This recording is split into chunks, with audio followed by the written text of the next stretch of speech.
Salut Richard. Salut. Grande question, c'était l'activité phare lorsque j'étais jeune dans la cour d'école, le ballon chasseur, le ballon prisonnier, nous autres on disait, là. Est-ce qu'on devrait l'éliminer des cours d'école? Selon une chercheure de l'Université de Colombie-Britannique, on devrait bannir le ballon chasseur des écoles parce que ça encourage à l'intimidation et à la violence. Parce que, tu sais, quand tu es un méchant garçon, puis là, tu spots le faible au bord, là, puis tu lances le ballon en pleine face, là, on dit que ça encourage... Je sais pas, là, tu sais, à un moment donné, là, ça a pas... on est en train de faire une génération de momounes. Et là, envoyez pas des messages en disant que c'est des propos homophobes.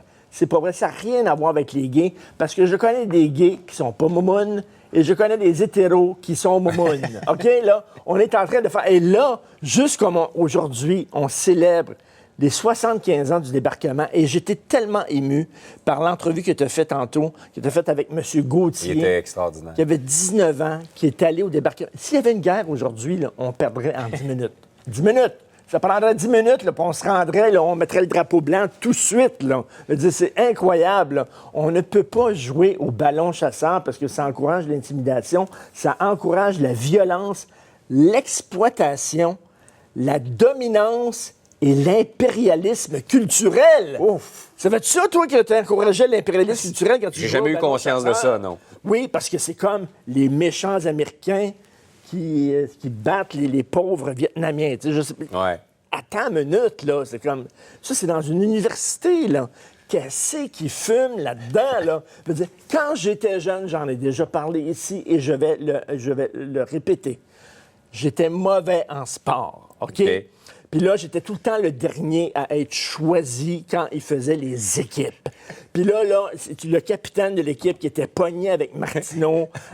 2 fois par semaine, tu voyais dans ses yeux, il disait « Ah, bordel, c'est nous autres qui a ce jambon-là. Okay, » là, 2 fois par semaine, je le voyais. Et sais-tu quoi?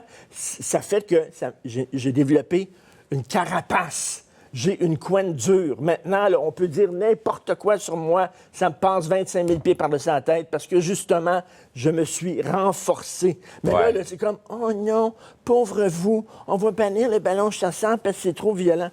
My God! Heureusement qu'il n'y a pas un pays qui nous déclare la guerre, je te jure. 10 minutes maximum, là. Ouais. C'est le plus qu'on va toffer, là. On est en train d'aseptiser un peu les cours d'école. Hein? Ça n'a pas de bon sens. Monsieur Gauthier, s'il vous plaît, là, il faut vous parler à nos jeunes. Là. Lui, il est allé là, il avait 19 Incroyable. ans. Ils ont couru sur les plages, ils se faisaient tirer dessus par les Allemands comme des petits lapins.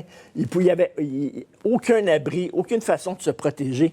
Le courage que ça prenait pour ces gens-là, d'ailleurs, je fais une parenthèse, tous les Monsieur Gauthier, il y en a peut-être qui nous écoutent aujourd'hui, là. Vous êtes mes héros. Il n'y a personne que j'admire autant que les hommes qui ont participé au débarquement. C'est fantastique. Respect, vraiment, respect pour tous ces complètement. gens-là.